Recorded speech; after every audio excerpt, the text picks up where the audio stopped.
إن الذين آمنوا وعملوا الصالحات كانت لهم جنات الفردوس نزلا.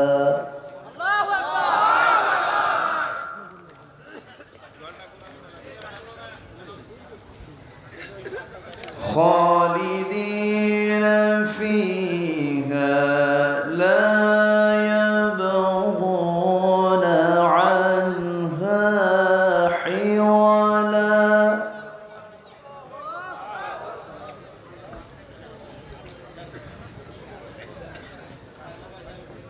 قل لو كان البحر مدادا لكلمات ربي لنفد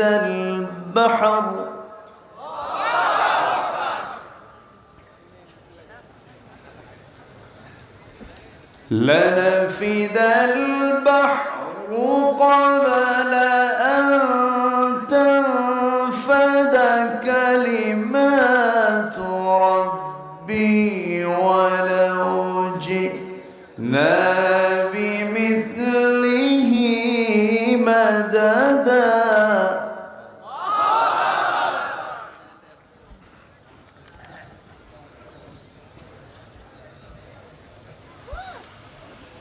قل إنما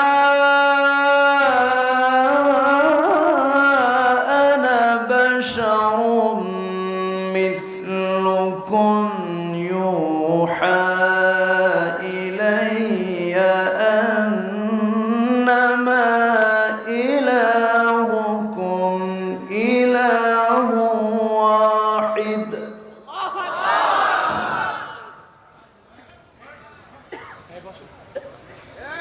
إلهكم إله واحد فمن كان يرجو لقاء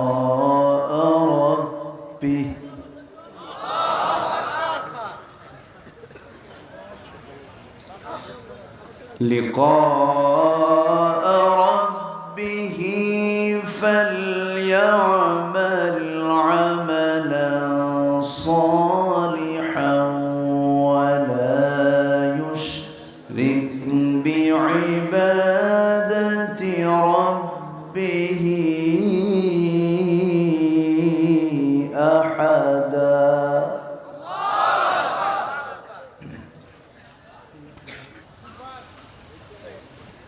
الله أكبر. بسم الله الرحمن الرحيم.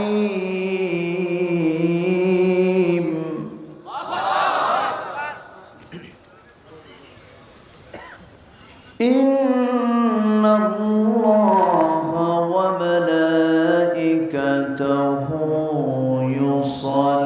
يصلون على النبي يا أيها الذين آمنوا صلوا عليه وسلموا تسليما. اللهم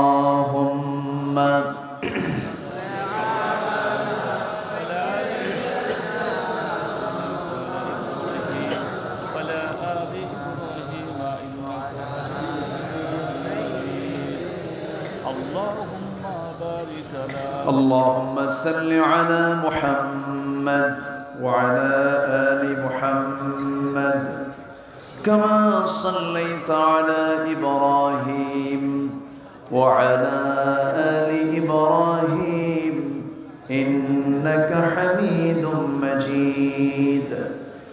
اللهم بارك على محمد وعلى آل محمد كما باركت على إبراهيم وعلى آل إبراهيم إنك حميد مجيد আলোচনার সূচনায় আনুষ্ঠানিকতার মধ্য দিয়ে আমার পক্ষ থেকে আবারও দিল খোলা সালাম, আসসালামু আলাইকুম ওয়া রাহমাতুল্লাহি ওয়া বারাকাতুহু।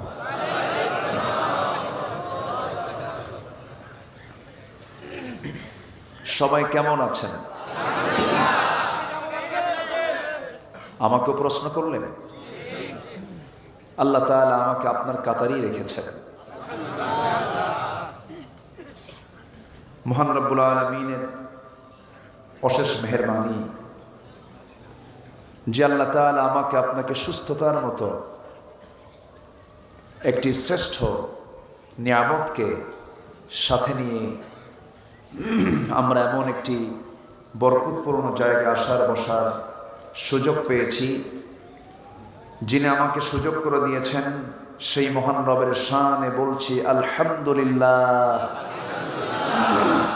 সবাই বলছে আলহামদুলিল্লাহ, সবাই বলছে আল্লাহুম্মা ইন্নী আসআলুকা আল হুদা ওয়াত তুকা ওয়াল আফাফা ওয়াল গিনা।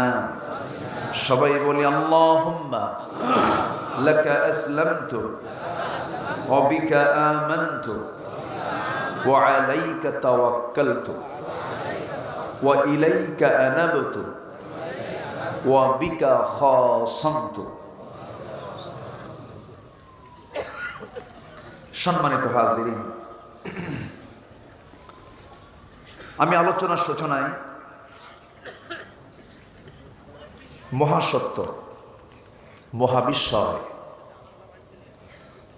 কিয়ামত পর্যন্ত মানব জাতির জন্য সকল সমস্যার সমাধানের নিশ্চয়তার এক অনন্য কিতাব, আসমানি গ্রন্থ আল কুরআন আল কারীমের সূরাতুল কাহাফ থেকে আমি শেষের দিকের কয়েকটি আয়াতে কারিমা তেলাওয়াত করেছি। এই কয়েকটা আয়াতকে সামনে রেখে আমি কিছু কথা বলতে চাচ্ছি। আল্লাহ রাব্বুল আলামিন সবার আগে আমাকে আমল করার নিয়তে বলা এবং আপনাকেও শোনার তৌফিক দান করুন। জোরে বলি আমিন, আরো জোরে আমিন। সম্মানিত ভাই সব, আল্লাহ তাআলা যে কিতাব আমাকে আপনাকে দিয়েছেন, মহাসত্য বলতে পৃথিবীতে একটি গ্রন্থ কি বোঝায়? সেই মহাসত্য বাণী কার বাণী? আর আল্লাহর যে বাণী সমষ্টি, আল্লাহর যে কালাম, সব কিছু আল্লাহর সকল বক্তব্য যে কিতাবে পাওয়া যায়, সেই কিতাবের নাম কি? আসতে বলবেন না, সেই কিতাবের নাম কি? কোরআন। এই কোরআন থেকেই যারা কথা বলবে তারাই সত্য বলবে। কোরআন দিয়ে যারা বিচার করবে তারাই সঠিক বিচার করবে। এবং এই কোরআন দিয়েই যারা দাওয়াত দেবে তারাই মানুষকে সরল সঠিক পথে দাওয়াত দেবে। সম্মানিত ভাইয়েরা, এটা কি আমার বানানো কথা? এটা কিন্তু হাদিস। মান ক্বালা বিহি সাদাকা ওয়া মান হাকামা বিহি আদালা ওয়া মান দাআ ইলাইহি ফাকাদ হুদিয়া ইলা সিরাতিন মুস্তাকিম আও কামা ক্বালা আলাইহিস সালাতু ওয়াস সালাম। তাহলে দাওয়াত দেব কোরআন দিয়ে, বিচার করব কোরআন দিয়ে, কথা বলবো কোরআন দিয়ে, তাহলে আমার সকল সমস্যার সমাধান নিশ্চিত করে দিবেন কে? আসতে বলবেন না কে? আল্লাহ তাআলা। কিন্তু আমরা কি কোরআন দিয়ে কথা বলি? না। আমরা কি কোরআন দিয়ে বিচার করি? না। আমরা কি কোরআন দিয়ে প্রকৃত দাওয়াত দেই? তাও না। হ্যাঁ, দেই না তা না, বলি না তা না, কিন্তু সবাই বলি না, সবাই দাওয়াত এরকম দেই না। দাওয়াতের মধ্যে কিছু ভেজালও আছে না নাই? অনেকে সস্তায় জান্নাতের সার্টিফিকেট দিয়ে দেন, আছে না? আমার মুরিদ হয়ে যাবে, আমার পাগড়ি ধরবে, আমি জান্নাত পার করে দিয়ে জাহান্নামে নিয়ে যাব। কি কথা বোঝেন নাই? আমার আমল নামা আমাকে নিতে হবে। অন্যের কোনো আমল নামা নিয়ে যদি জান্নাতে যাওয়া যেত, তাহলে অনেক নবী তার বাপকে জান্নাতে নিয়ে যেতেন, সাহাবী তার বাপকে জান্নাতে নিতে পারতেন। আমার নবীর আপন চাচা আবু তালেব, ঈমান নাই, কোনো মূল্য নাই। হযরত ইব্রাহিম আলাইহিস সালাতু ওয়াস সালাম, তার বাবা মুশরিক আযর, পিতা হওয়ার পরেও ঈমান নাই, মূল্য নাই। হযরত নূহ আলাইহিস সালাতু ওয়াস সালামের ছেলে কেনান, নবী হওয়ার পরও তার ছেলের ঈমান নাই, কোনো মূল্য নেই। অতএব কারো ধারণা দিয়া আপনি জান্নাত খুঁজবেন না। জান্নাত তো ছোটখাটো কোনো জায়গা না। জান্নাতে আমেরিকায় নাই, জান্নাতে ইউরোপে নাই, জান্নাত দুনিয়ার কোনো জায়গায় জান্নাত আল্লাহ পাক রাখেন নাই। জান্নাত রেখেছেন আল্লাহ তাআলা তার আরশ আজিমের আশেপাশে। জোরে বলি সুবহানাল্লাহ। তো সেই জান্নাত পেতে হলে সেই বিশাল বড় অ্যাপার্টমেন্ট, সেই বিশাল বড় জান্নাতের অধিকারী যদি আপনি হতে চান, ওয়ারিস যদি হতে চান, তাহলে আমাকে বান্দা হতে হবে সেকেন্ড ক্লাস না ফার্স্ট ক্লাস? ঈমানহীন না ঈমানওয়ালা? ঈমানওয়ালা আমাকে হতে হবে। আসুন ধীরে ধীরে আমরা আলোচনার দিকে যাচ্ছি। ওয়ামা তাওফীকি ইল্লা বিল্লাহ আলাইহি তাওয়াক্কালতু ওয়া ইলাইহি উনীব। আমার পাশে বসা আছেন আমার প্রিয় ভাই মুস্তাকিব বিল্লাহ হাফিজাহুল্লাহ। সুন্দর কথা তিনি বলেছেন, চেহারাও সুন্দর। আমি তো ভাঙ্গাচুরা মানুষ, এলেম কেলাম তেমন কিছু নাই, মানুষ ডাকে আসি, কিছু কথা শোনাবো, আমাকে সবাই সময় দেবেন তো? কারো কোনো আপত্তি নেই? জোরে বলি ইনশাআল্লাহ। আরো জোরে বলি ইনশাআল্লাহ। কোরআন শুনলে দুইটা উপকার, কোরআন পড়লে দুইটা উপকার।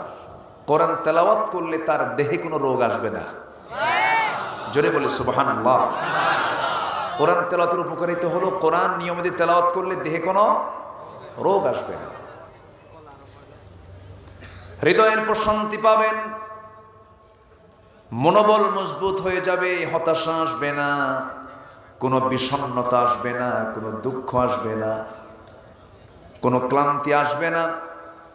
আল্লাহ রাব্বুল আলামিন কোরআনে কারীমে বলছেন, وَنُنَزِّلُ مِنَ الْقُرْآنِ مَا هُوَ شِفَاءٌ وَرَحْمَةٌ। আমি কোরআন নাজিল করেছি মুমিনদের জন্য শেফা করে, রহমত করে। কোরআন আছে যেখানে আরোগ্য আছে সেখানে, কোরআন আছে যেখানে রহমত আছে সেখানে। আমাদের গজব দরকার না রহমত দরকার? রহমত দরকার।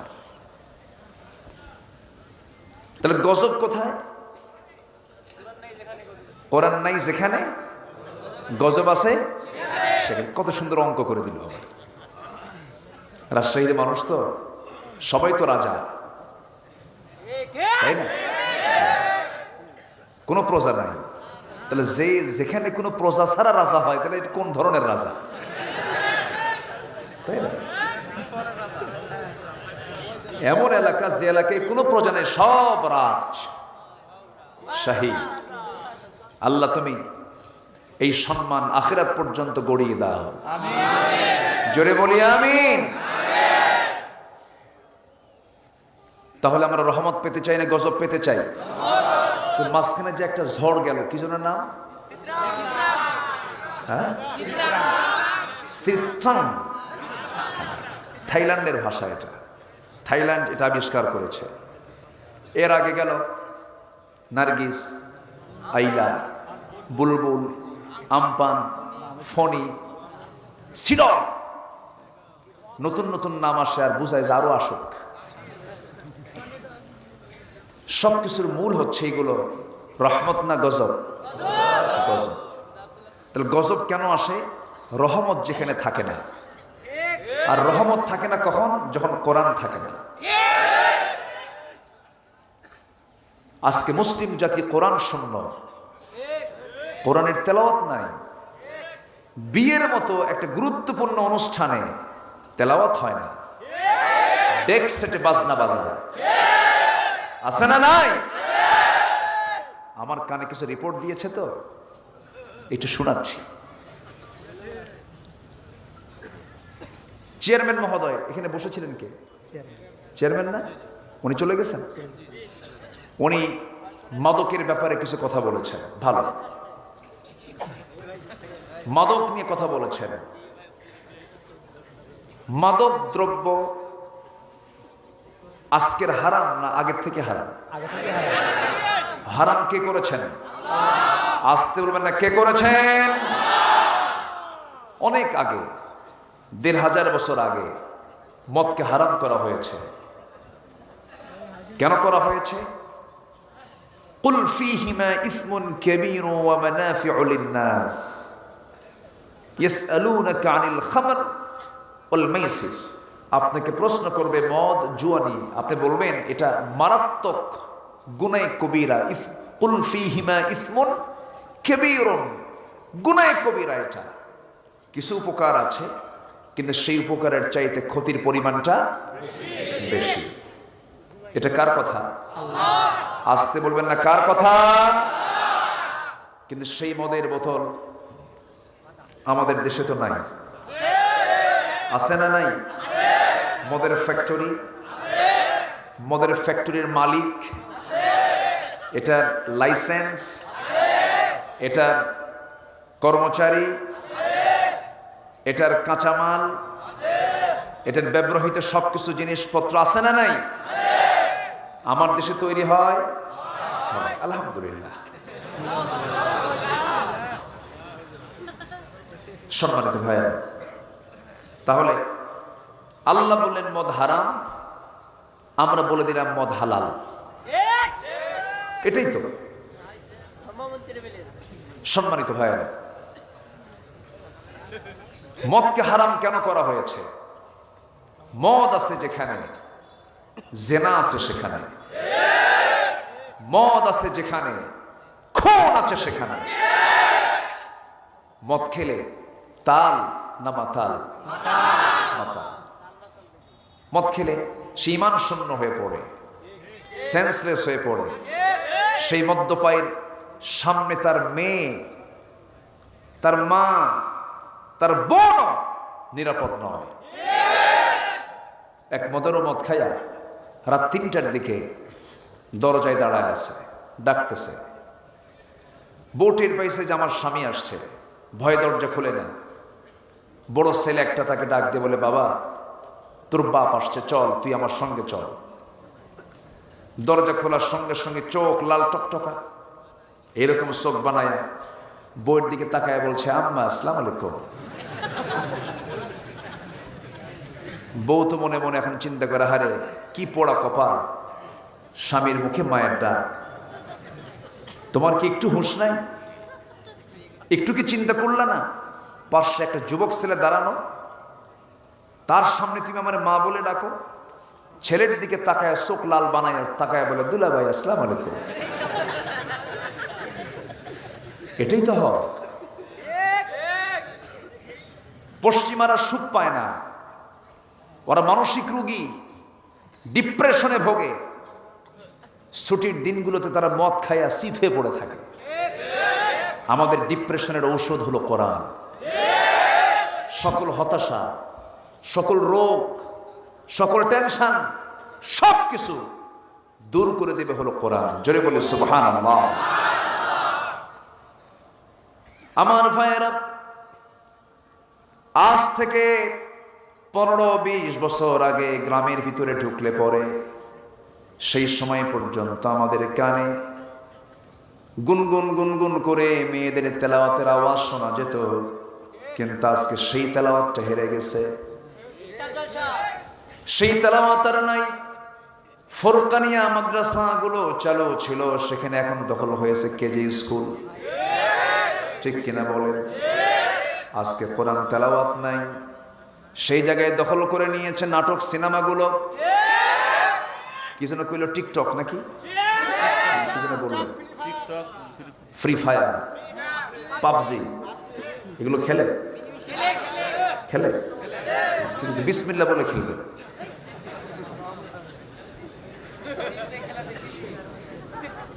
সকল জুয়া, এগুলো তো গেমস না, গেমসের বিকল্প নাম হলো জুয়া। গেমসের বিকল্প কি? মাইসির। এগুলো হারাম। কে করেছেন? আস্তে কে করেছেন এগুলো? এগুলোর ভিতরে ক্ষতির দিক কম না বেশি? বেশি। আল্লাহ তাআলা যা হারাম করেছেন, আমরা সেই জায়গায় গেলে আমরা কখনো আরাম পাবো না, আমরা অশান্তি পাবো। অতএব আমাদের আমলগুলো হবে খারাপ না ভালো? খারাপ না ভালো? ভালো। আমার বন্ধুগণ, আল্লাহ রাব্বুল আলামিন সূরাতুল কাহফের শেষের দিকে বলছেন, সূরা কাহফের 107 থেকে 110 নম্বর আয়াত পর্যন্ত আল্লাহ রাব্বুল আলামিন ঈমানদারকে ডাক দিয়ে বলছেন, ইন্নাল্লাযীনা আমানু ওয়া আমিলুস সালিহাতি কানাত লাহুম জান্নাতুল ফিরদাউসি নুজুলা খালিদিনা ফিহা লা ইয়াবগুনা আনহা হিওয়ালা। জোরে বলুন আল্লাহু আকবার। আল্লাহ রাব্বুল আলামিন বান্দার জান্নাতে যাওয়ার দুইটা আমল শিখিয়ে দিয়েছেন, এরপরে তার প্রশংসার সিস্টেম জানিয়ে দিয়েছেন। আবার সেই জান্নাত পাওয়ার ক্ষেত্রে আল্লাহর সঙ্গে দিদারের ক্ষেত্রে দুইটা শর্ত জড়িয়ে দিয়েছেন। দুইটা শর্ত তুমি পূরণ করতে পারলে তুমি আমার সঙ্গে দিদার করতে পারবে। জোরে বলে সুবহানাল্লাহ। আমরা সাক্ষাৎ চাই কার সাথে? আসতে বলবেন না, কার সাথে? সবাইকে আল্লাহকে দেখতে চান? হ্যাঁ, আস্তে আস্তে বলে কেন? সবাইকে আল্লাহকে দেখতে চান? কোথায় দেখবেন? কোথায় দেখবেন বলেন? জান্নাতে। এখানে ওঠে কেন বাচ্চারা? ও, মাদ্রাসার ছাত্র। শিক্ষক যদি ওঠে, ছাত্রকে আপনার আটকাতে পারবেন না। এটা হলো মাদ্রাসার আদব। শিক্ষক খালি চোখের ইশারা দিছে, কোনো উপায় নেই, কিয়ামত হয়ে যাবে, মানবে না তারা। এটা হচ্ছে আদব। মাদ্রাসার কোন শিক্ষক ছাত্রের দিকে তাকালে ছাত্র থরথর করে কাঁপে, আর ইউনিভার্সিটিতে কোন শিক্ষক ছাত্রের দিকে তাকানো তো দূরের কথা, ছাত্র সামনে দাঁড়ালে শিক্ষক থরথর করে কাঁপে। এটাই হলো মাদ্রাসা আর কলেজের তফাৎ। কেন জানেন? কিসের শিক্ষা? আসতে বলবেন না, কিসের শিক্ষা? কোরআন। আজকে শিক্ষাঙ্গনকে কলঙ্কিত করা হয়েছে। ইডেনে এমন ছাত্রীও আছে, আমার জানা মতে ইডেনে এমন ছাত্রীও আছে যারা তাহাজ্জুদ নামাজ পড়ে। সেই সমস্ত পরহেজগার নারীদেরকে জেনার কাছে প্রেসার দেওয়া হয়েছে। কিন্তু কি বলবেন? ধর্ষণের সেঞ্চুরি করলে পুরস্কার পায়।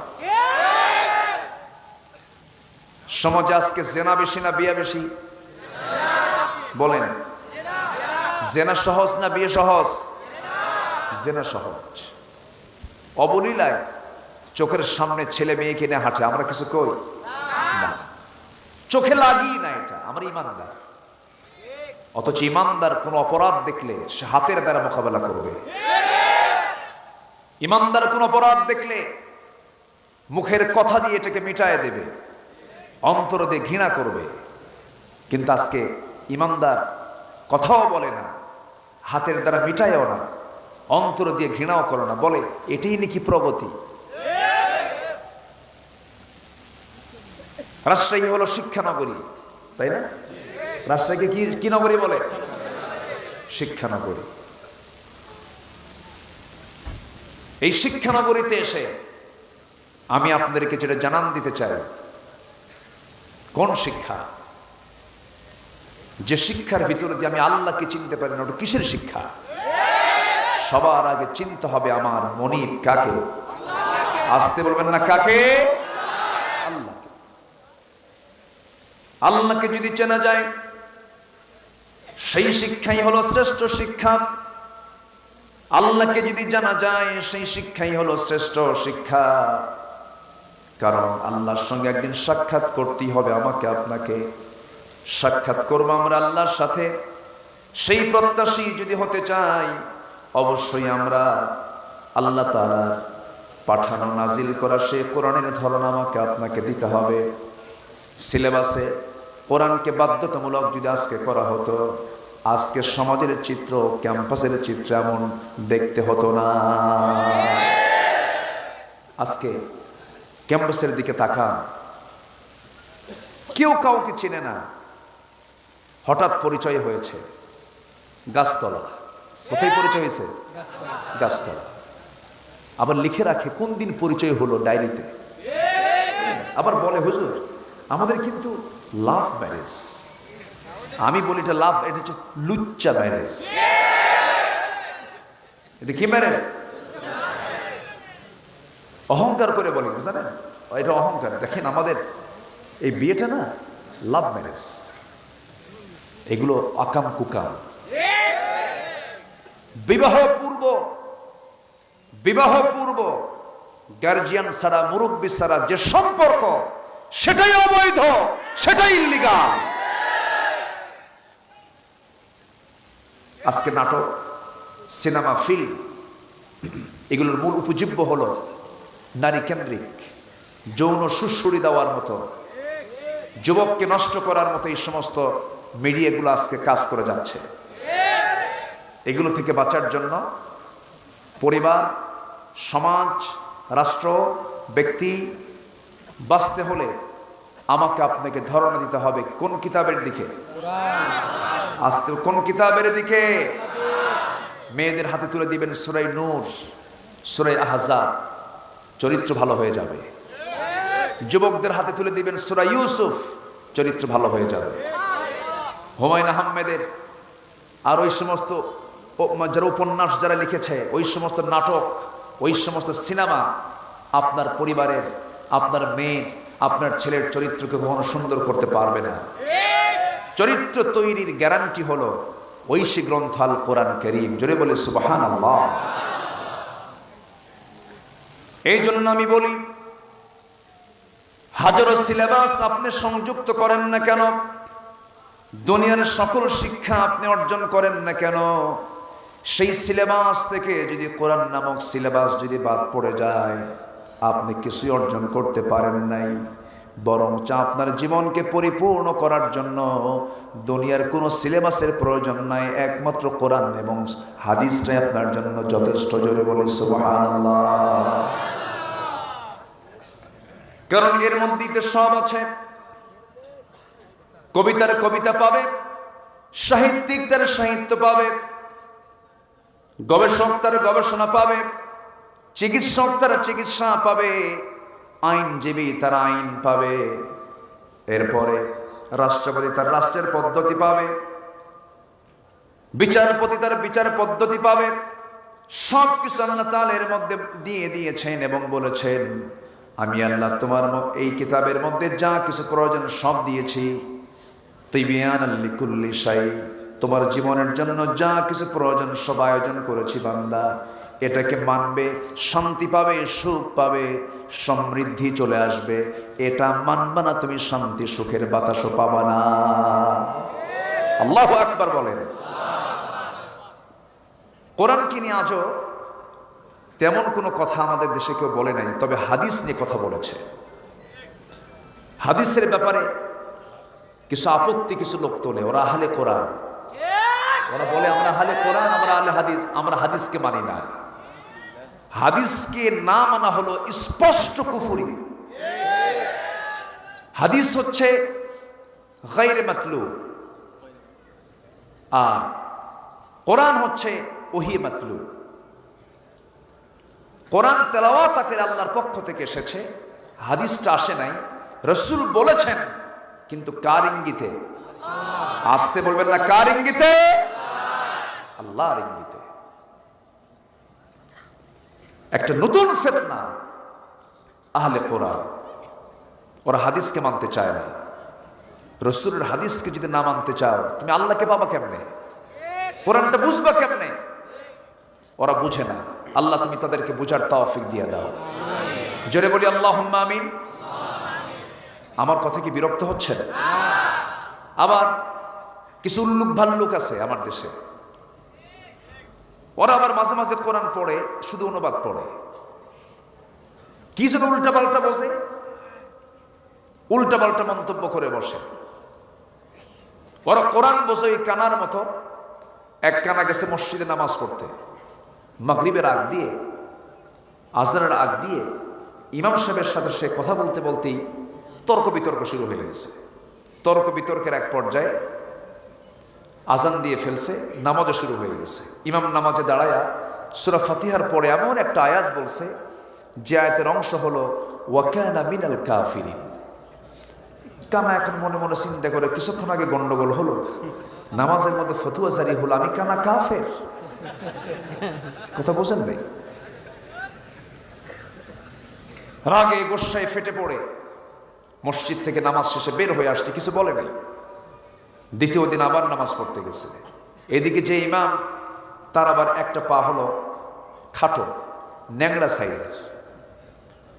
ইমামদের তো আবার পছন্দের কিছু সূরা থাকে, যে আয়াতটা আগের দিন বলেছে সে আয়াতটা পরের দিনও বলছে।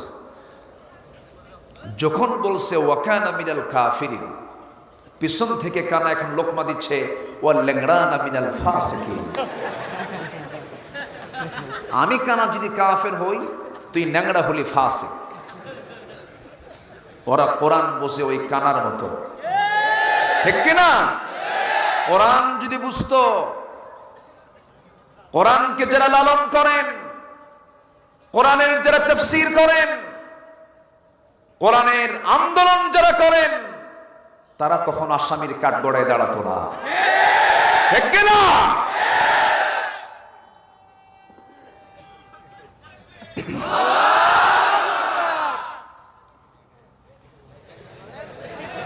একবারই ফিউজ।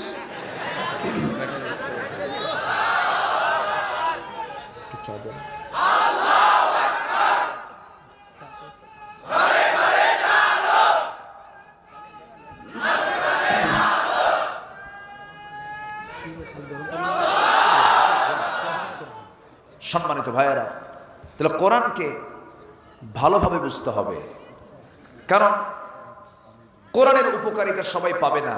জালিমরা কোরআন থেকে কোনো কিছু পাবে না। আমার দেশে জালিম আছে না নাই? আছে না নাই? অনেক আছে। ঈমান আনলি, ইমানদারের দাবি করলি ইমানদার হওয়া যায় না। ইমানের গুণ থাকতে হয়। নাম হলো ঈমান আলী, নামাজ পড়ে না। নাম হলো হিম্মত আলী, সাইকেলের চাকা বাস্ট হলেই হার্ট স্ট্রোক করে, আছে না? নাম হলো ফজর আলী, ফজরের নাক ডেকে ঘুমায়। নাম কি রাখছে? ফজর আলী। নাম দিয়ে জান্নাত পাওয়া যাবে না। ঈমান থাকতে হবে 1 আনা না 16 আনা? 16 আনা। ঈমান টানতে হবে 16 আনা। কোরআনটাকে আজকে শুধু নামাজে ব্যবহার করা হয়, কোরআনটাকে আজকে শুধু মানুষ মরে যাওয়ার পরে 40-এ অনুষ্ঠান করা হয়, কুলখানি করা হয়। কোরআন শুধু নামাজের জন্য আসে নাই, কোরআন শুধু মরে যাওয়া বাড়িতে তেলাওয়াত করার জন্য আসে নাই, কোরআন শুধু মাদ্রাসা পরিচালনার জন্য আসে নাই। কোরআন তেমন একটি কিতাবের নাম যা দিয়ে ব্যবসা চলবে, যা দিয়ে বাণিজ্য চলবে, যা দিয়ে চুক্তিনীতি চলবে, বন্দিনীতি চলবে, সমরনীতি চলবে, রাষ্ট্র চলবে, স্বরাষ্ট্র নীতি চলবে, সব কিছু চলবে কোরআন দিয়া। কোরআনটাকে যদি কেউ আংশিক মানতে চায়, আল্লাহ তাআলা বলছেন আফাতুমিনুনা বিবাদিল কিতাবি ওয়া তাকফুরুনা বিবাদ। তুমি কিতাবের কিছু অংশ মানবি, কিছু অংশ মানবে না। আংশিক তুমি বিশ্বাস করবে, আংশিক তুমি বিশ্বাস করবে না। এর ফলাফল হলো দুনিয়াতে লাঞ্ছিত হবে, আখিরাতে ক্ষতিগ্রস্তদের অন্তর্ভুক্ত হয়ে যাবে। আজকে গোটা দুনিয়া জুড়ে মুসলমান আজকে নির্যাতিত, নিষ্পেষিত। আজকে মুসলমানদের উপরে সবার আক্রমণ। ইরাকে হামলা করলো, 7 লক্ষ মুসলমানকে মেরে ফেললো খ্রিস্টানেরা। ফিলিস্তিনে হরদম মারতেছে, ইহুদিরা মুসলমানদেরকে মারতেছে। আজকে মুসলমান মার খায় ইহুদির হাতে, মুসলমান মার খায় খ্রিস্টানের হাতে, মুসলমান মার খায় কাশ্মীরে হিন্দু ভাইদের হাতে, মায়ানমারে বৌদ্ধের হাতে। এই যে আজকে মুসলমানদের এই সিচুয়েশন তৈরি হয়েছে, এর মূল কারণ হলো মুসলমান আজকে ইসলামকে ছেড়ে দিয়া অন্য কোনো দিকে দৌড় মেরেছে। মুসলমান আজকে বলে আমাকে রাশিয়া বাঁচাবে, মুসলমান বলে আমাকে আল্লাহ বাঁচাবেন, আমাকে ভারত বাঁচাবে, আমাকে আমেরিকা বাঁচাবে। আপনাকে কেউ বাঁচাতে পারবে না। কে ছাড়া? আসতে বলবেন না, কে ছাড়া? বলে যে দেবীর কাছে দোয়া চাবেন, আছে না? দেবীর কাছে দোয়া চেয়ে নেবেন। আমরা খুব সমস্যায় আছি। মুসলমান কি এরকম কোন দেবীর কাছে দোয়া চাইতে পারে? আমার হিন্দু ভাইরা চাবে, সমস্যা নেই, কিন্তু আপনার মুখ থেকে এমন কথা বের হবে কেন? এমন জাতীয় কথা কি মুসলমান বলতে পারে? কষ্ট পাচ্ছেন নাকি? আলোচনা চালাই? কোনো অসুবিধা, চিন্তা, হতাশা, ডঙ্কা, শঙ্কা, আতঙ্ক? জোরে বলি ইনশাআল্লাহ। দুটো আমল, 1 নম্বর জান্নাত পাবো। জোরে বলি ইনশাআল্লাহ। কয়টা আমল? আর 2টা কাজ ছেড়ে দেব, আমরা আল্লাহর সঙ্গে দিদার পাবো, আল্লাহর সঙ্গে সাক্ষাৎ করব। জোরে বলে সুবহানাল্লাহ। তাহলে মোট কয়টা আমল? মোট কয়টা? 4টা। একটাও কি বলছি? শুনবেন না? আগ্রহ আছে তো? বলি আলহামদুলিল্লাহ। তাহলে এটা এলাকার নাম কি? জামিরা। একটা আছে জামারা। কোথায়? জামারা জানেন না? জামারায় পাথর মারে। তাহলে কোথায় এটা? হ্যাঁ, মক্কায়। ওখানে পাথর মারে 3টা জায়গায়, ছোট বড়, ছোট মেঝো বড়, 3 জায়গায়, 3 প্রতীকী জায়গায়।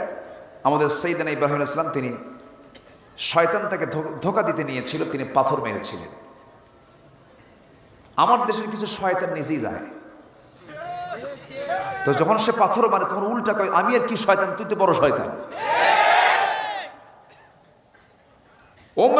ওমরা করে ওই দিকে যা গান গায়, বোঝেন না? এই পাড়া ওমরা করে, এই সাইডে ওমরা করে, ওই সাইডে আবার গান গেয়ে চলে আসে, কনসার্ট করে চলে আসে। আসে না নয়? এই থামেন, আমাকে বলতে দেন, এত রিপিট করেন কেন? আমার কথা বলতে দেন। এই ক্যামেরাম্যান, ইউটিউবার কই সব? প্যাঁচপুস লাগাবেন না। আমার ছবির সাথে নায়িকার ছবি লাগাবেন। আমার কি পর্দা নাই? কোন খুব দুষ্ট কিন্তু আছে, খুব দুষ্ট কিছু আছে। আছে না কিছু দুষ্ট আছে না? কথায় কথায় তো কিছু আসে, কিছু হক কথা বলতে হয়। তো এর সাথে কি আমার ছবির সাথে কি নায়িকার ছবি লাগানোর দরকার আছে?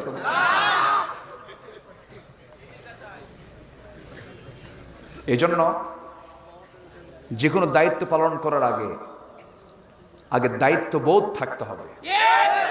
সবই তো ঠিক কর, কিন্তু সবই ব্যাঠিক হয়ে যায়। দায়িত্ববোধ নিয়ে দায়িত্ব পালন করবেন।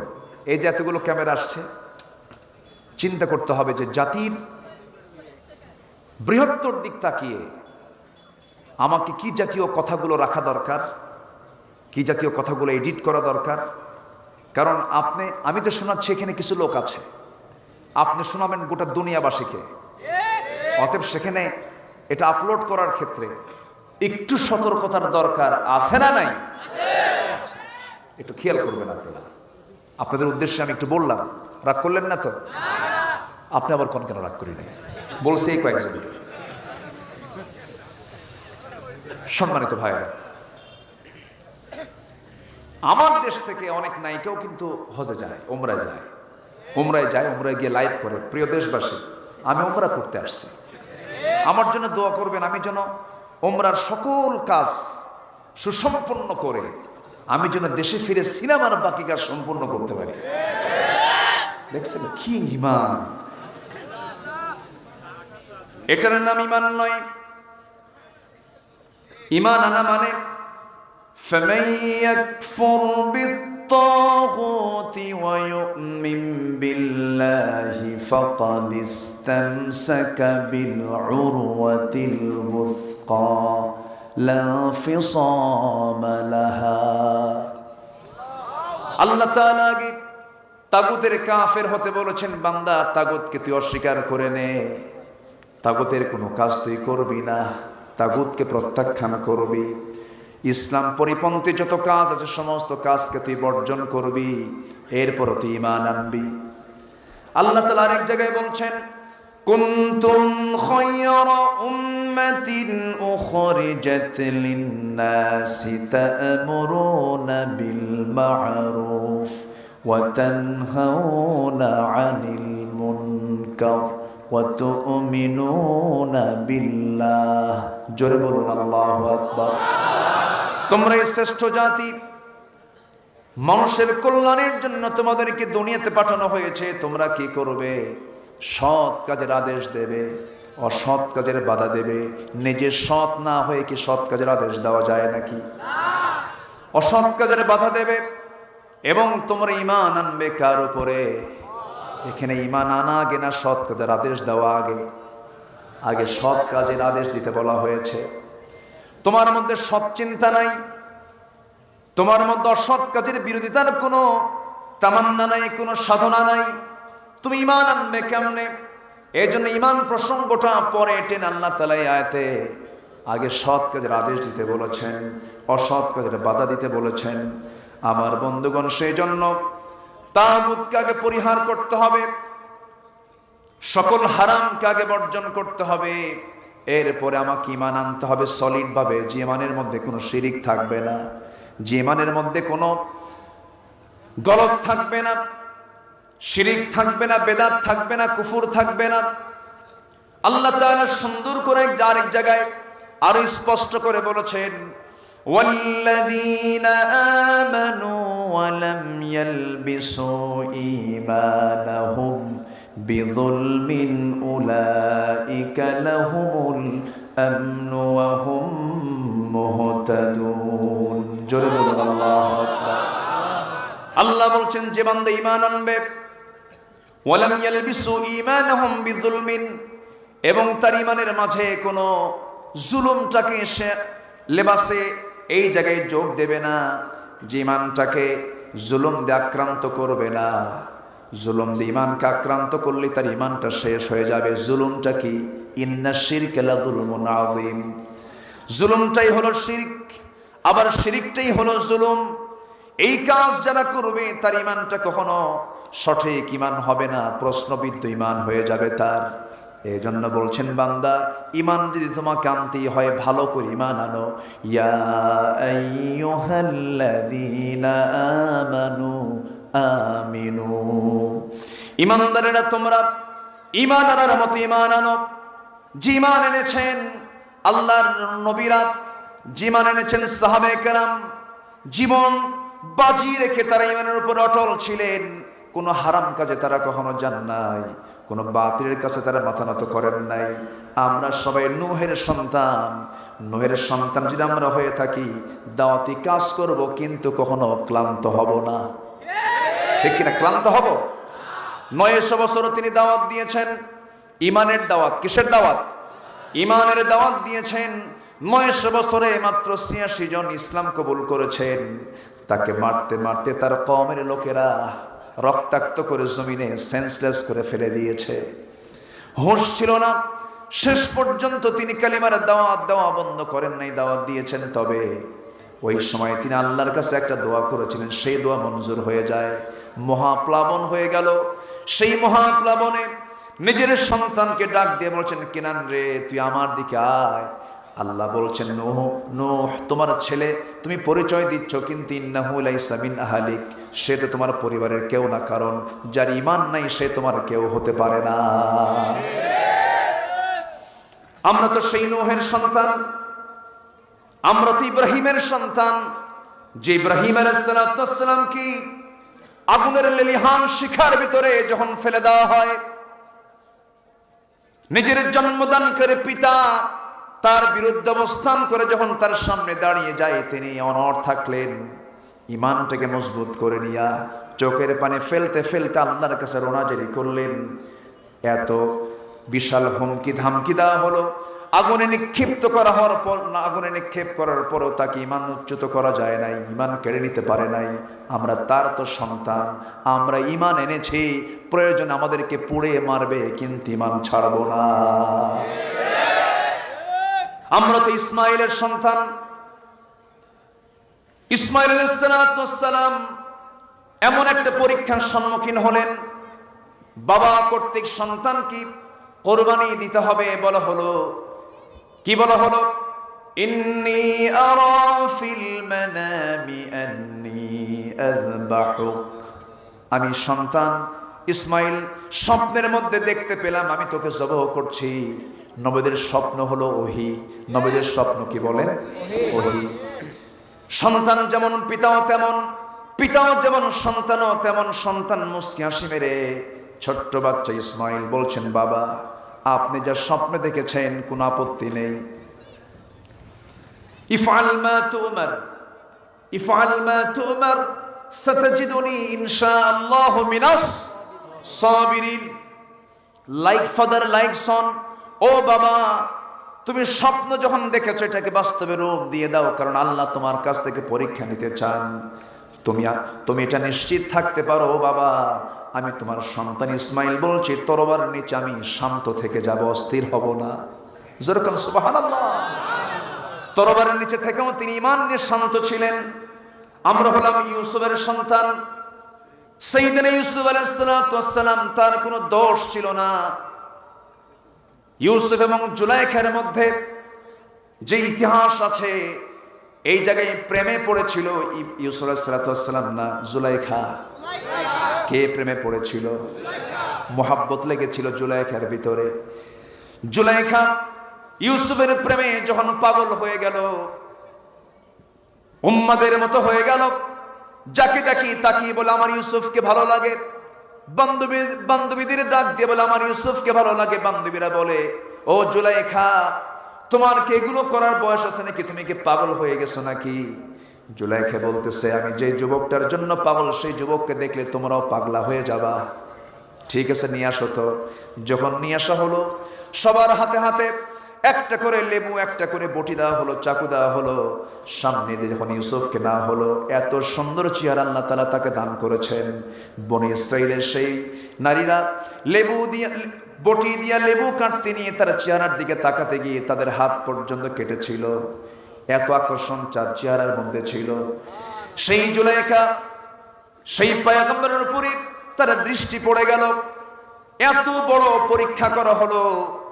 জুলাইখা ইউসুফ আলাইহিস সালামকে নিরিবিলি একটা ঘরের মধ্যে তাকে ফুসলায় নিয়ে আসলো। 12টা দরজা লক করে দেওয়া হলো। 12টা দরজা বন্ধ করে দিয়া ঘরের মধ্যে কেউ নাই। সুন্দরী একটা নারীর সামনে ইউসুফকে সামনে দাঁড় করায় রেখে সেই সুন্দরী নারী বলছে ইউসুফ তুমি আমার দিকে একটাবার তাকাও, আমি খুশি হয়ে যাব। ইউসুফ বলছেন একটাবারও তাকাতে পারবো না, কারণ আমাকে আল্লাহ তাআলা তাকিয়ে দেখছে। জোরে বলে সুবহানাল্লাহ, আরো জোরে বলে সুবহানাল্লাহ। ইউসুফ আলাইহিস সালাম একটাবারের জন্য তাকালেন না। ইবনে কাসির সহ অধিকাংশ তাফসীর এসেছে ইউসুফ আলাইহিস সালামকে তার দিকে আকৃষ্ট করার জন্য জুলাইখা করলো কি, তার দেহের একটা করে পাটটা খুলে ফেলতে লাগলো, চুলের খোপাটা ছেড়ে দিল, সৌন্দর্যের পসরা তার সামনে ডিসপ্লে করতে লাগলো, নৃত্য পরিবেশন করতে লাগলো। ইউসুফ আলাইহিস চোখ থেকে পানি বের করে করে আল্লাহর দরবারে রোনাজারি করছে, আর পিছু হটতে হটতে পিঠের সঙ্গে তার দেওয়ালটা লেগে গেল। চক্ষু বন্ধ করে হাতটা উঁচু করে আল্লাহর দরবারে প্রার্থনা করতে লাগলেন। আল্লাহর দরবারে দোয়া কবুল হয়ে গেল। ওয়াল্লাযীনা জাহাদু ফীনা লানহাদিয়ান্নাহুম সুবুলানা, যে বান্দা আমার পথে আসার জন্য চেষ্টা করে আমি তার জন্য একটা পথ নাই, সুবুল সাবিলের বহুবচন, অসংখ্য পথ আমি তার জন্য খুলে খুলে দেই। ইউসুফ আমার দিকে ফিরে আসতে চেয়েছে, আমি তার জন্য দরজা খুলে দিয়েছি। 12টা দরজা পটপট করে খুলে গেল, বাইরে বের হয়ে গেলেন। সেই ইউসুফ আলাইহিস সালাম তার নিজের সৎ চরিত্র নিয়ে, সুন্দর সৎ চরিত্র নিয়ে তিনি ঘর থেকে বের হয়েছেন। তার কোনো অপরাধ ছিল না। তদন্ত কমিশনে প্রমাণ হয়েছে আল্লাহ নবী ইউসুফের কোনো দোষ নাই। কিন্তু রাজা করলো কি, মামলাটা উল্টায় দিল। এখন কি উল্টায় না? এখন উল্টায় কিনা? মামলা উল্টায় গেল। উল্টিয়ে দিয়ে ইউসুফ আলাইহিস সালামকে করা হলো কি, জেলখানার অর্ডার দেওয়া হলো। মুসিয়াত খান হাসি মারলেন। সবাই বলল ইউসুফ জেলখানা যেদিকে কেউ হাসে নাকি? আহাব্বু ইলাইয়া, আমার কাছে জেলখানায় প্রিয়, কারণ জেলখানায় জুলাইখার ডিস্টার্ব নাই। আল্লাহু আকবার বলেন। আমরা তো সেই ইউসুফের সন্তান। জেল যার কাছে প্রিয় ছিল, অনিষ্ট হতে বাঁচার জন্য তিনি চেষ্টা করেছেন, হাসতে হাসতে কারাবরণ করেছেন। অতএব আমাদের কোনো চিন্তা নাই, আমাদের প্রেরণার লোকগুলো আছে না নাই বলেন? ঈসা আলাইহিস সালাম দারিদ্রতা যার জীবনের সৌন্দর্য ছিল, এত দারিদ্রতার কষাঘাত তার জীবনে এসেছে, ইমান থেকে এক চুল পরিমাণ নড়েন নাই। আমার বন্ধুগণ, এরকম করে সাহাবে কেরামের জিন্দেগির দিকে তাকান। ইমানের বাস্তবতা আল্লাহ পাক তাদের মাধ্যম দিয়ে ফুটিয়ে তুলেছেন। আল্লাহ বলছেন ওয়ান্দা, 2টা গুণ অর্জন করবে আমার বাসিন্দা আমি তোমাকে বানায় নেব। জোরে কোন সুবহানাল্লাহ। আমরা হতে চাই কার বাসিন্দা? আসতে বলবেন না, কার বাসিন্দা? আল্লাহর বাসিন্দা হওয়ার জন্য একজন নারী, যে নারীর কথা সূরা তাহরিমে এসেছে, যে নারীর প্রসঙ্গে আল্লাহ তাআলা সূরা তাহরিমে আল্লাহ তাআলা উপস্থাপন করেছেন, যদিও নামটা উল্লেখ করেন নাই, স্বামীর নাম দিয়ে তার পরিচয় দিয়েছেন। যে নারী আল্লাহর প্রতিবেশী হওয়ার জন্য দুনিয়াতে বসে দোয়া করেছেন, ফেরাউনের বউ, সেই মহিলার নামটা কি বলেন? কি নাম? আসিয়া আলাইহিস সালাম।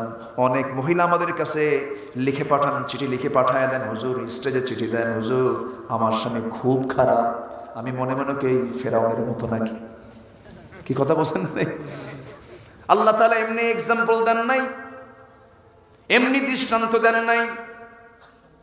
আসিয়ার ইমানটা পাকা হয়েছে ফেরাউনের ঘরে, ঠিক কি না? তার ইমান পাকা হয়েছে কার ঘরে? ফেরাউনের ঘরে। ইমানের পরীক্ষা আপনি মসজিদে দিবেন কেমনে? মসজিদে তো কোরআন তেলাওয়াত হয়, মসজিদে তো নামাজ হয়, সেই জায়গায় অকাম কুকাম করার কোনো পরিবেশ নাই। ইমান পরীক্ষা দিতে হবে বাজারে, ইমান পরীক্ষা দিতে হবে ভার্সিটিতে, ঠিক কিনা? ওই জায়গায় পরীক্ষা। মাদ্রাসা ইমানের পরীক্ষা দিবেন কেমনে? সেই জায়গায় তো দ্বীনি পরিবেশ, সেই জায়গায় আপনার পরীক্ষার তেমন কোনো পরিবেশ নাই। পরীক্ষা দিতে হবে অবশ্যই মাঠে ময়দানে কাজ করতে গেলে সেখানে পরীক্ষা আছে না নাই? যার ইমান আছে তার পরীক্ষাও আছে। ইমানের অপর নাম হলো পরীক্ষা। যে ইমানের পরীক্ষা নেই সে ইমান তো ইমানই না, সীমান তো ইমানই না। রাগ করতেছেন নাকি আপনারা? ওয়াজ কিন্তু শুরু হচ্ছে, আমাকে সবাই সময় দেবেন তো ইনশাআল্লাহ। কেউ উঠতে চাইলে জোর করে ধরবেন, কোনো ওঠাউঠি নেই। যে চাপই হোক না কেন, নিম্ন চাপ হোক আর ঊর্ধ্ব চাপ হোক, বসে থাকবে। জমিন তো সবই আমাদের জন্য, সমস্যা কি? যাত্রা দেখতে যায়া জায়গা ছাড়ে না, অন্যের জুতা টানলে জুতার মধ্যে কাম ছাড়ে। আমরা বসে থাকবো, জোরে বলি ইনশাআল্লাহ। আল্লাহ আমাদেরকে সাহায্য করবেন। যদি কেউ জানতো যে তাফসীর মাহফিলে কোরআনের বৈঠকে বসলে কি সওয়াব, টিকিট কেটে সামনে বসতে উঠতো না। আমার একটা জায়গায় খুব হিংসা হয়, সেটা হলো আমি মসজিদে গেলে প্রথম কাতারে যদি আমি জায়গা না পাই, আমার খুব হিংসা লাগে। যাহারে প্রথম কাতারটা পেলাম না। যদি কেউ বুঝতো প্রথম কাতারে নামাজ পড়ার সওয়াবটা কি, টিকিট কেটে কেটে প্রথম কাতার দখল করত। আমরা তো বুঝি না মাহফিল আসার কি বরকত। একদিন এই ময়দান আমাকে আপনাকে আমার পক্ষে সাক্ষী হয়ে যাবে এই ময়দান। আল্লাহু আকবার। বসে আছি না ইনশাআল্লাহ, বসে থাকবো না? আমরা ঈমান এনেছি, ঈমানটাকে টিকে রাখতে হবে, ঈমানটাকে নষ্ট করা যাবে না। ঈমানের কিছু ক্যান্সার আছে, যেরকম মানুষের দেহ নামক এই বিশাল যে দেহ, এই দেহে বসবাস করার জন্য বহু রোগ আছে না নাই? আসতে বলবেন না, আছে না নাই? মাঝখান দিয়ে কিছুদিন সবার চোখে শুধু ভাইরাস, চোখে ভাইরাস উঠলো না? সবার চোখ লাল হয়ে যায়, গোটা দেশ চোখে ভাইরাস আক্রান্ত, গোটা জাতি। আমার বন্ধুগণ, দেহ নামক এই রাজ্যের মধ্যে বিভিন্ন রোগ বসবাস করে। যত রোগ আছে, রোগের মধ্যে কিছু ক্লাস আছে। এর মধ্যে মারাত্মক রোগ হলো ক্যান্সার। এতে এইডস, বিতে বি ভাইরাস, সিতে ক্যান্সার। মারাত্মক মারাত্মক নতুন নতুন রোগ দুনিয়াতে আসতেছে। এই তিনটা রোগী এক সময় ছিল। আসতে কোন কেন? এক সময় ছিল। এইডস নামে কোনো রোগ ছিল? এই রোগটা আসলো কেন? এই রোগটা আসার মূল কারণ হলো অবাধ মেলামেশা, বউ ছাড়া অপাত্রে যাওয়া। বউ ছাড়া অপাত্রে যাওয়া। এই এইডস নামক এই গজব পশ্চিমা বিশ্বে বেশি, ইউরোপ আমেরিকায় বেশি। কারণ সেই দেশে পিতার কোনো পরিচয় নাই, কোন সন্তান কোন ঔরস থেকে এসেছে কেউ জানে না, মাও জানে না এই সন্তানটা কার, পরিচয়বিহীন সন্তান। এই সমস্ত অবাধ মেলামেশার দেশে এই জাতীয় রোগের প্রাদুর্ভাব লক্ষ্য করা যায়। আপনি যদি শান্তিতে বসবাস করতে চান, সুস্থ যদি হতে চান, আল্লাহ তাআলা বলছেন আমার হুকুম মেনে চলো, সমস্ত শেফা আমি এই কালামের মধ্যে দিয়েছি। জোরে বলেন সুবহানাল্লাহ। মানুষের দেহে যেমন বিভিন্ন রোগ বসবাস করে, ঈমান আমরা এনেছি, ঈমানের মধ্যেও রোগ আছে না নাই বলেন? ঈমানের কিছু ক্যান্সার আছে, মারাত্মক ক্যান্সার আছে। এর মধ্যে চরম মারাত্মক ঈমানের ক্যান্সার হলো শিরকের গুনাহ। শিরিক আপনি করবেন, আপনার জন্য জান্নাতটা বাজেয়াপ্ত হয়ে যাবে। কিন্তু এখন প্রশ্ন হলো, হুজুর শিরিক কাকে বলে? মূর্তি পূজা করলেই কিন্তু শুধু তাকে মুশরিক বলা হয় না, এছাড়া আরো বহু শিরকের বিষয় আছে না নাই বলেন? শুনবেন? বলি আলহামদুলিল্লাহ। রাত হয়ে যায় তো, মানে আমাদের উঠাতে উঠাতে কেন যেন দেরি করে সবাই। আলী ভাই, আমরা মাহফিলে আসি, ওয়াজটা যে করবো গভীরভাবে, লেখা হয় পোস্টারে প্রধান বক্তা, কিন্তু প্রথমে তো উঠতে পারি না। আমি হলাম তখন লেখা থেকে প্রথম বক্তা, হয়ে যাই শেষ বক্তা। এই শেষে এমন সময় উঠায়, এমন চাপে পড়ি যে সময় মানুষের যাওয়ার চাপ, পেশাবের চাপ, ঘুমের চাপ, আমি পড়ি মহাচাপে। এটাই হবে। আলোচনা প্রাণবন্ত হয়ে হলো বাদ-মাগরিব, বাদ-এশা, 10টার মধ্যে মাহফিল শেষ, সব হয়, ঘুম হয়, বক্তা সুস্থ থাকে, শ্রোতা সুস্থ থাকে, পরের দিন অফিস ঠিক থাকে, ঘুম ঠিক থাকে, ফজর নামাজও ঠিক থাকে। কিন্তু আমার দেশের ওয়াজের টাইম হলো, বাগমারা তো আরো কঠিন ব্যাপার। বাগমারায় প্রধান বক্তা ওঠেন রাত 3টায় মাত্র। এই হচ্ছে আমার দেশের সিচুয়েশন। যাক, আমি আর কিছু সময় নিচ্ছি, আমাকে দেবেন তো সময়। দুটা কাজে 1 নাম্বার জান্নাত, আর দুটা কাজে আল্লাহর সঙ্গে সাক্ষাৎ। জোরে বলে সুবহানাল্লাহ। 1 নাম্বার হলো ঈমান আনা। 1 নাম্বার কি আনা? ঈমান আনা। আমরা ঈমান এনেছি তো নাকি? ঈমান আনা মানে আইন মেনে চলতে হবে কার? হুকুম মেনে চলতে হবে কার? বিধান মেনে চলতে হবে কার? এ আম গাছ এখানে উঠেছে কার ইশারায়? আসতে বলবেন না, কার ইশারায়? মাটি কার? ফসফরাস কার? ক্যালসিয়াম কার? পটাশিয়াম কার? আলো কার? বাতাস কার? আম কার? খায় কে? সবই আল্লাহ, খায় বান্দা। সুবহানাল্লাহ বলবেন না? সব আল্লাহ দেন, আর আমরা শুধু খাই। কিন্তু খাওয়ার সময় শুকরিয়া আদায় করি না, বিসমিল্লাহ করি না। এরকম কিছু নাশকর বান্দা মনে হয় রাজশাহীতে নাই? আছে তো? কি সুন্দর আম! আমি সেদিন মিঠাপুকুর গিয়েছিলাম। মিঠাপুকুরে বললো, হুজুর আমাদের এলাকায় একটা আম আছে হাড়ি ভাঙ্গা। হাড়ি ভাঙ্গা আছে না? বললাম হাড়ি ভাঙ্গা এটা কেমনে হলো? হুজুর নামের তফসিল করা তো কঠিন। হাড়ি ভাঙ্গা খুব মিষ্টি, ভালো আম। এই আম পাকিস্তান পর্যন্ত চলে গেছে, এই আম ইন্ডিয়া পর্যন্ত চলে গেছে উপহার স্বরূপ, তাই না? গেছে না? তাহলে আমার দেশের আমের কত ডিমান্ড। ভারতে যায়, পাকিস্তানে যায়, তাও ঠিক। ঠিক আছে, ঠিকই তো। আচ্ছা, কিন্তু এই আমটা কে বানালেন? আমটা কে দিলেন? সে আল্লাহকে ভুলে যাওয়া যাবে? সে আল্লাহকে ভুলে যাওয়া যাবে? যাবে না। আল্লাহকে ভোলা যাবে না কখনো, কারণ আমার আল্লাহ তাআলা 1 সেকেন্ডের জন্য আমাকে আপনাকে ভুলেন না, আমাকে আপনাকে কখনো অবহেলা করেন না। আল্লাহ তাআলা এমন আল্লাহ আমার, এমন প্রভু আমার। আমার যখন কোনো অস্তিত্ব ছিল না, সবেগে নির্গত 1 ফোঁটা পানি থেকে আল্লাহ তাআলা আমাকে বানিয়েছেন। আল্লাহ তাআলা আমাকে 1 ফোঁটা পানি থেকে শুক্রাণুকে সক্রিয় করে মার জরার ভিতরে আল্লাহ তাআলা সেখানে সক্রিয় করে জমাট রক্ত, গোশতের টুকরা, মুদগা, আজমা, ফাকাসাউনাল ইযামা লাহমা, গোশতের সুন্দর করে একটা অংশ বানায়া, টুকরা বানায়া, সেখানে ফানাফাখা রূহাহু, সেখানে রূহ ঢুকায়া দিয়া আল্লাহ তাআলা 4টা বিষয় নির্ধারণ করে দিয়া সেই মার পেটের মধ্যে আল্লাহ তাআলা 9টা মাস যে বড় করলেন, সেই মার পেটের মধ্যে কত পাওয়ারের বাল্ব ছিল? বাল্ব ছিল? কোন লাইট ছিল নাকি? দুনিয়ার সমস্ত গোডাউন, দুনিয়ার সমস্ত কারখানা, দুনিয়ার সমস্ত ফ্যাক্টরি আলো ছাড়া চলে না।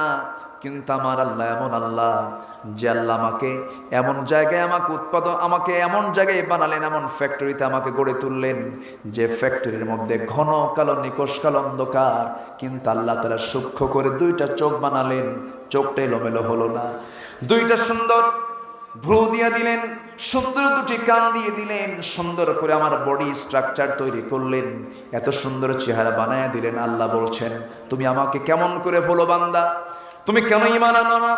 ইয়া আইয়ুহাল ইনসানু মা গাররাকা বিরাব্বিকাল কারীম الذي خلقك فسواك فعدلك في أي صورة ما شاء ركبك। জোরে বলুন আল্লাহু আকবার। তুমি আমাকে কেমনে ভুলে থাকো? কিসে তোমাকে আমার স্মরণ থেকে গাফেল করলো?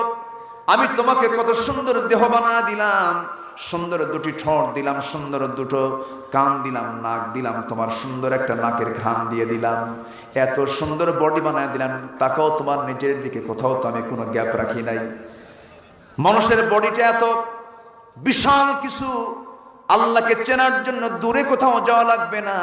আপনি যদি চিকিৎসক হন, আপনি যদি গবেষক হন, আপনার বডি প্রমাণ করবে আল্লাহ আছেন, আল্লাহ আপনাকে বানিয়েছেন। জোরে বলুন সুবহানাল্লাহ। অফি আনফুসিকুম আফালা তুবসিরুন। আমি মাঝখানে কয়েকদিন একটু গবেষণা করতেছিলাম, মানব দেহ নিয়ে আমি একটু স্টাডি করছিলাম। আমার কাছে যতটুকু মনে হলো এখানে ডাক্তার থাকতে পারেন। জুবাইর আছে নাকি? জুবাইর ডাক্তার, রাজশাহীর একজন ডাক্তার জুবাইর এসেছিলেন। আমার কাছে মনে হয়েছে মানুষের যে চোখ, মানুষের যে কান, মানুষের যে নাক, আমার কাছে মনে হয় পদ্মা, মেঘনা, যমুনা যত বড়, তার চেয়ে বেশি বড় হলো আল্লাহর দেওয়া আমাদের কান, আমাদের নাক, আমাদের চোখ। জোরে বলে সুবহানাল্লাহ। বিশাল ব্যাপার। মানুষের বডিতে যে ডিএনএ আছে, এই ডিএনএ এত লম্বা, হাজার কোটি কিলোমিটার এত বড় ডিএনএ লম্বা। সূর্য থেকে পৃথিবী পর্যন্ত 50 বার ঘুরানো যাবে একজন মানুষের বডির ডিএনএ দিয়ে। এত লম্বা ডিএনএ। জোরে কোন সুবহানাল্লাহ। আমাদের দেহে যে কোষের সংখ্যা আছে, সেই কোষের সংখ্যা হলো 37.2 মিলিয়ন, নয় বিলিয়ন, নয় ট্রিলিয়ন। আল্লাহু আকবার। সেন্সরি রিসেপ্টর আছে হলো 110 মিলিয়ন। লোহিত রক্তকণিকার বেশি আছে হলো 30 ট্রিলিয়ন। শুধু মানুষের মাথার মধ্যে যে নিউরন সংখ্যা হলো 100 বিলিয়ন। জোরে কোন সুবহানাল্লাহ। আমার ভাইয়েরা, মানুষের বডিতে যে ব্লাড ভেসেল আছে, ব্লাড ভেসেল, এই ব্লাড ভেসেল হলো 97,000 কিলোমিটার লম্বা। একটা মানুষের বডির ব্লাড ভেসেল যদি 97,000 কিলোমিটার লম্বা হয়, আমার বন্ধুগণ, মাত্র 3 হাত ইয়ারফোন, যা ইয়ারফোন কানে দিয়া মানুষ মোবাইল থেকে ওয়াজগুলো শোনে, ইয়ারফোনে কথাগুলো শোনে, এই মাত্র 3.5 হাত ইয়ারফোন পকেটের মধ্যে 3 মিনিট রাখার পর যখন বের করা হয় কয়েকটা প্যাঁচ লেগে যায়। আল্লাহ আমার আপনার বডির মধ্যে ব্লাড ভেসেল রেখেছেন 97,000 কিলোমিটার লম্বা, একটা বারের জন্য কোনোদিন প্যাঁচ লাগলো না। জোরে বলি সুবহানাল্লাহ, আরো জোরে সুবহানাল্লাহ। কে দিয়েছেন? কে দিয়েছেন বলেন? আল্লাহ দিয়ে দিয়েছেন। এই যে ক্যামেরায় চোখ আছে না নাই? আসতে কর। ক্যামেরায় চোখ আছে না? আমাদের চোখ কে দিয়েছেন? আমাদের চোখটা সুন্দর করে দিয়েছেন কে? আল্লাহ রাব্বুল আলামিন বলেন, আলাম নাজআল লাহু আইনাইনি ওয়া লিসানাহু ওয়া শাফাতাইনি ওয়া হাদাইনাহুন নাজদাইন। বান্দারে, তোমাকে আমি কত সুন্দর চোখ দিলাম। এত সুন্দর চোখ শুধু বানায় দেয়নি, চোখটাকে ঠিক রাখার জন্য কত ব্যবস্থা করে দিয়েছি। আল্লাহ তাআলা প্রত্যেকটা চোখটাকে ঠিকভাবে কাজ করার জন্য প্রত্যেকটা চোখে দিয়েছেন 20 লক্ষ পার্টস, 20 লক্ষ যন্ত্র। সুবহানাল্লাহ বলবেন না? এক একটা চোখে আছে কত লক্ষ পার্টস? বলেন কয় লক্ষ? চোখটা কত ছোট, এর মধ্যে আবার 20 লক্ষ পার্টস আল্লাহ পাক মানে কি বলে এটাকে সুন্দর করে ধারণ করে দিয়েছেন। 20 লক্ষ পার্টস এই চোখের মধ্যে দিয়েছেন, ক্ষুদ্র ক্ষুদ্র পার্টস দিয়েছেন। আমরা যে ফোন ব্যবহার করি, এই ফোনে পাওয়া যায় 8 থেকে 41 মেগাপিক্সেল, কিন্তু আল্লাহ তাআলা যে ডিএসএলআর আমরা ব্যবহার করি তাতে রয়েছে 120 মেগাপিক্সেল, কিন্তু আল্লাহ তাআলা আমাদের চোখে দিয়েছেন 576 মেগাপিক্সেল। জোরে বলে সুবহানাল্লাহ। দুনিয়ার যত ক্যামেরা, কোন ক্যামেরা এই চোখের সঙ্গে পারবে না। আল্লাহ রাব্বুল আলামিন এই মানুষের ভিতরে, এই চোখের ভিতরে কোটি কোটি রং দিয়েছেন, কোটি কোটি রং এই চোখ দিয়ে আমরা পার্থক্য করতে পারি, যেটা একটা ক্যামেরার সবগুলো পারবে না। আমাদের চোখের রেটিনাতে রয়েছে 50 লক্ষ কোণ রিসেপ্টর, যার সাহায্যে মানুষ রং চিনতে পারে। মানুষের চোখ সোজাসুজি 120 ডিগ্রি কোণে দেখতে পায়, যা আজ পর্যন্ত কোন ক্যামেরা পারবে না। পারে নাই, পারবেও না, সম্ভব না। এই চোখ কে দিয়েছেন? আল্লাহ। আসতে বলবেন না, কে দিয়েছেন? এই চোখের মধ্যে আল্লাহ মনি, লেন্স, এরপরে ইকুয়াল, ডিপ ইকুয়াল, সবকিছু এর মধ্যে দিয়ে দিয়েছেন। এবং চোখের পেছনে দিয়েছেন 1,70,000 চিকন চিকন সূক্ষ্ম সূক্ষ্ম রগ দিয়েছেন। প্রত্যেকটা একটা চোখের পেছনে 1,70,000 রগ, 1,70,000 রগ দিয়েছেন। এই রগগুলো একটা যদি বিকল হয়ে যায়, আপনি প্যারালাইজড রোগী হয়ে যাবেন। আল্লাহ বলছেন, বান্দারে এত কিছু দিলাম, তুই আমাকে বিশ্বাস করিস না, তুই আমাকে মানিস না।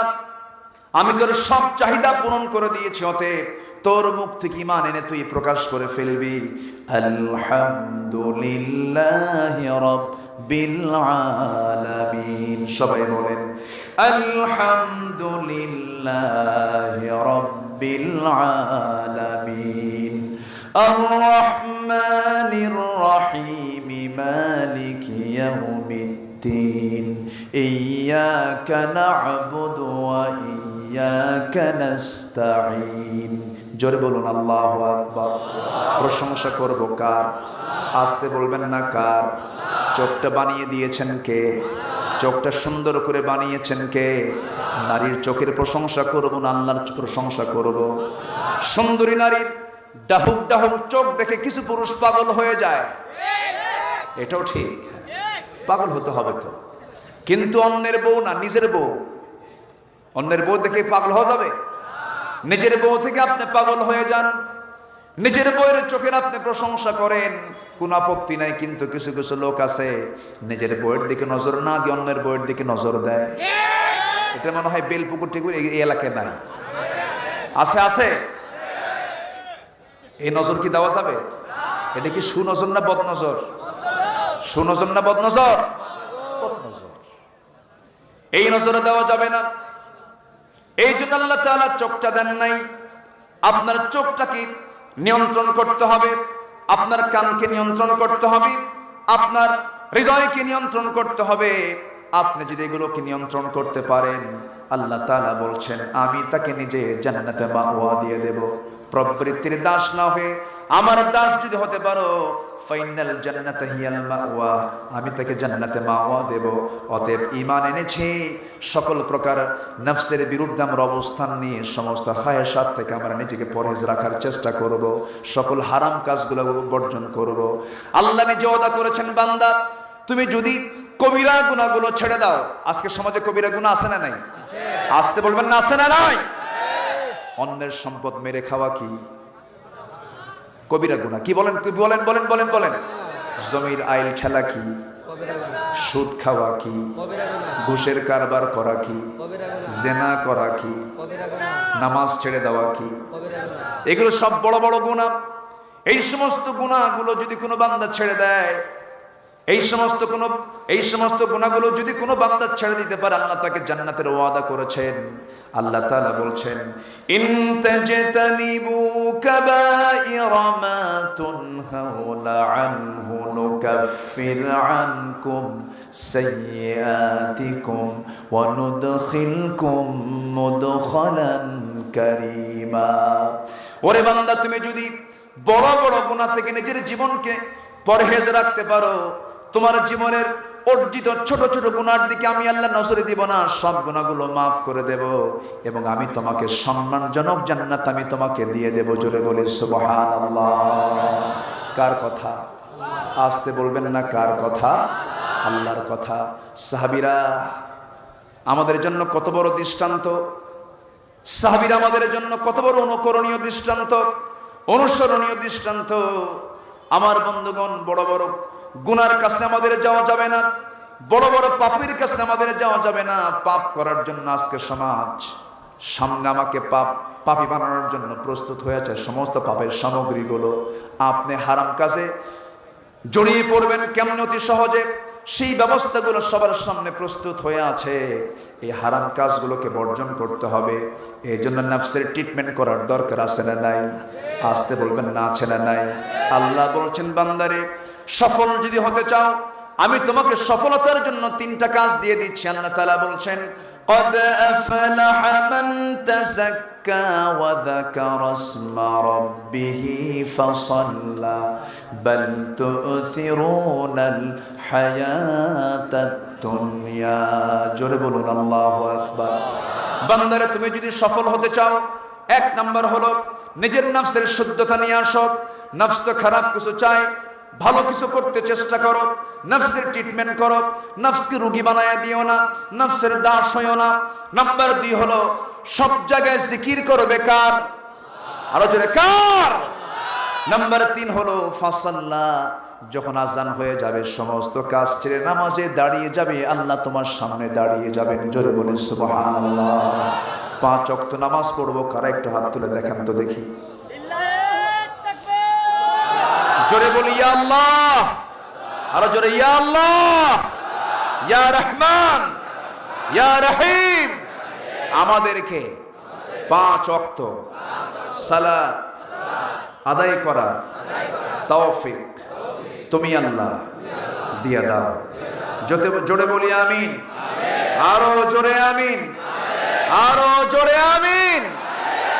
সাথে আরেকটা কথা বলি, নামাজি যে নামাজ পড়বে সে বেনামাজির কখনো আনুগত্য করবে না, বেনামাজি কখনো তার নেতা হতে পারে না। আজকে সমাজ নষ্টের মূল কারণ হলো অসৎ নেতৃত্ব।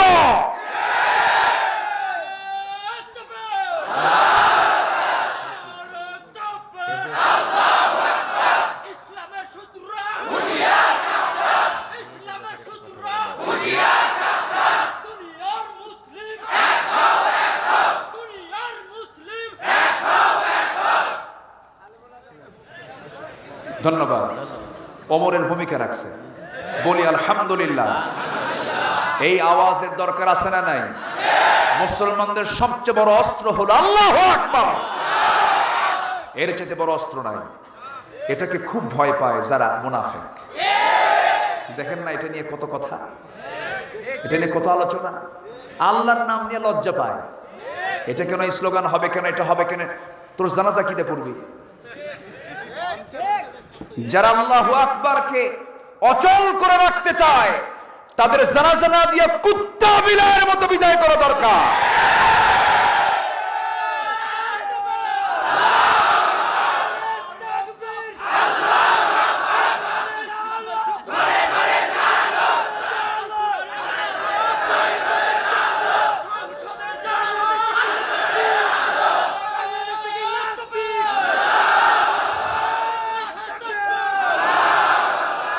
আমার হৃদয়ে আছে কার নাম? আমার হৃদয়ে কার নাম? আমার চিন্তায় কে? আমার চেতনায় কে? আমার স্বপ্নে কে? আমার মুখের আওয়াজে কার নাম? আল্লাহর নাম সবার আগে। সাব্বিহ ইসমা রাব্বিকাল আ'লা হুয়াল আউয়ালু ওয়াল আখিরু ওয়াল যাহিরু ওয়াল বাতিন ওয়া হুয়া বিকুল্লি শাইইন আলীম। অতএব আল্লাহ ছাড়া কোনো উপায়, আল্লাহ ছাড়া কোনো উপায়, রাসূল ছাড়া কোনো নেতা, কোরআন ছাড়া কোনো সংবিধান। কথা ক্লিয়ার? এটা যদি ঠিক থাকে ঈমানও ক্লিয়ার, তাহলে ঈমানও ক্লিয়ার। ইসলাম কি আপনার নিয়মে মানবেন আপনি? ইসলাম মানতে হবে কার নিয়মে? কার নিয়মে? নামাজও পড়ে আবার মদও খায়, নামাজও পড়ে জেনার কারবারও করে। রমজান মাসে ঘুষখোর অফিসারের সামনে ঘুষের টাকা আনছে, বলছে ভাই আমি তো রোজা আছি, চোখ বন্ধ করলাম, পকেটে থুয়ে যান, সন্ধ্যার পর ইফতার করে দেখে নেব। এরকম আছে না নাই?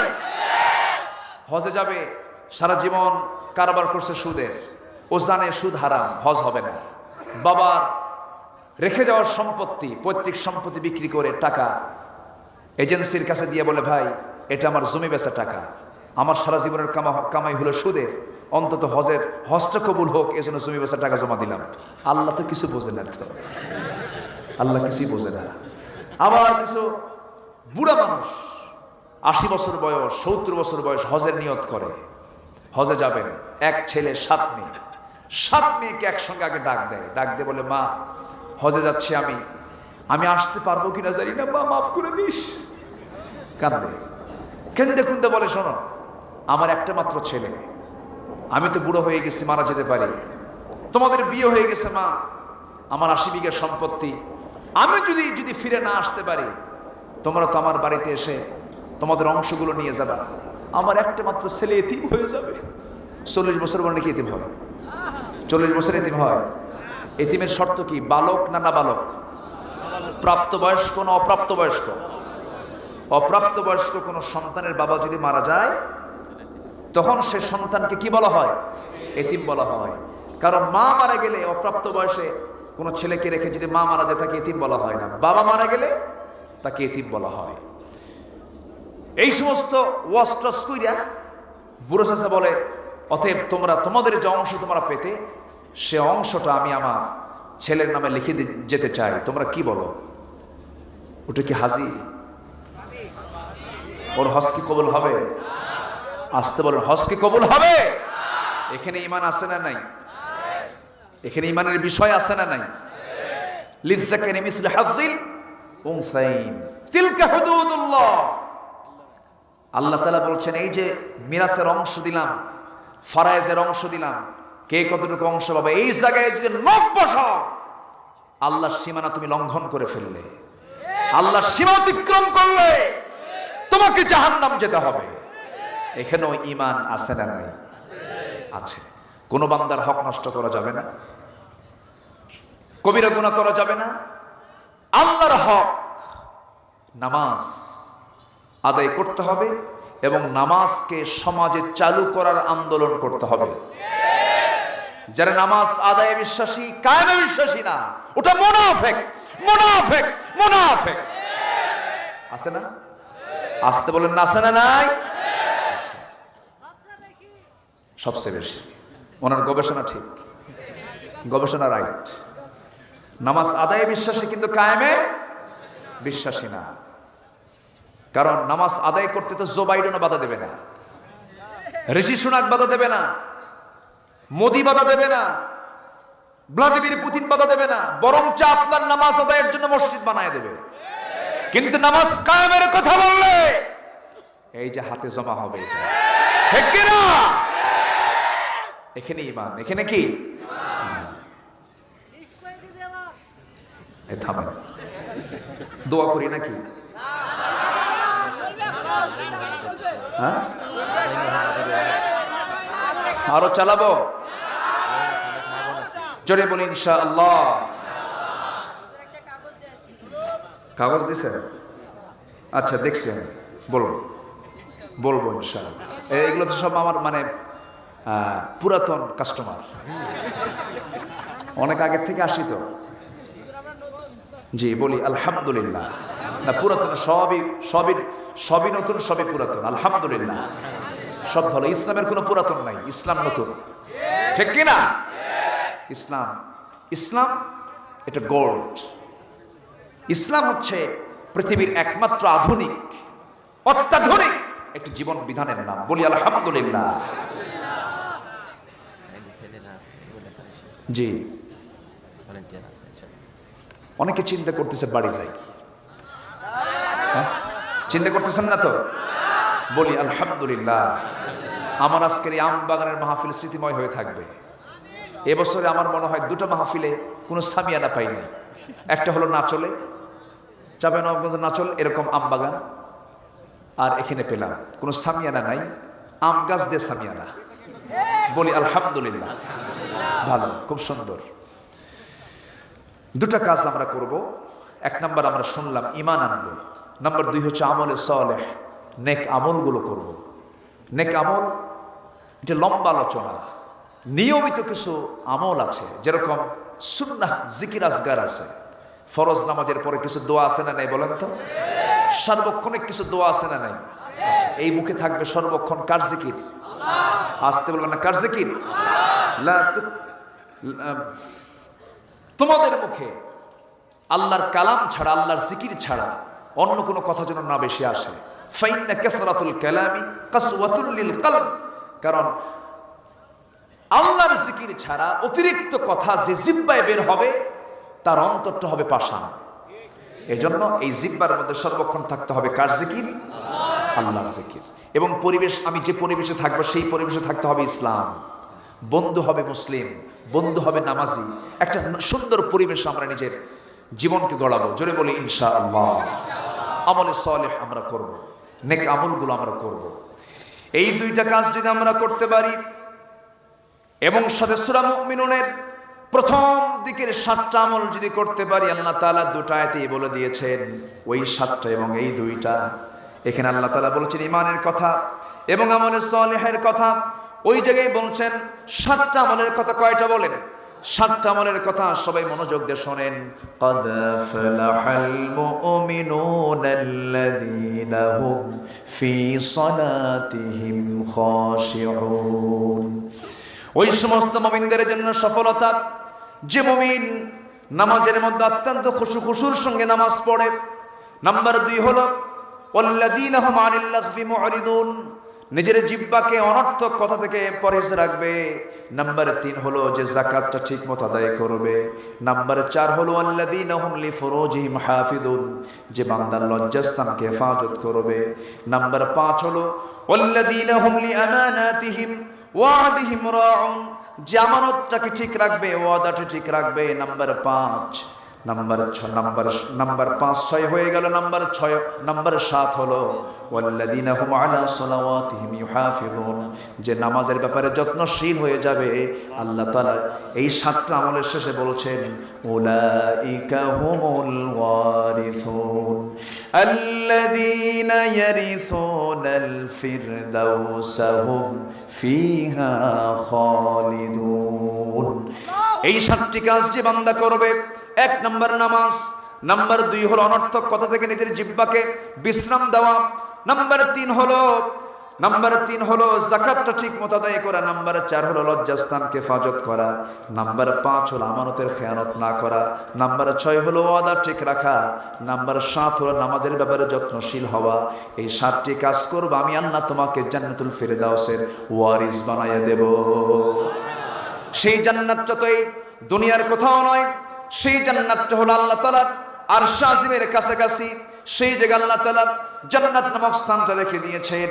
একজন মহিলা ছিলেন যিনি আল্লাহর কাছে জান্নাত চেয়ে নিয়েছিলেন। সেই জান্নাতটা চেয়েছেন তিনি তার ঘরের সাথে, আল্লাহর ঘরের সাথে। ফেরাউনের বউ, নাম তার কি বলেন?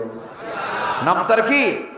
আসিয়া। আমাকে মুস্তাকিম বিল্লাহ ভাই বলেন, হুজুর অনেক আসিয়া মাহফিল আসছে, অনেক আসিয়া মাহফিল আসছে। আমার মা, আপনার জীবন হতে হবে আসিয়ার মতো। আসিয়া আলাইহিস সালাতু ওয়াস সালাম তিনি ঈমান এনেছিলেন।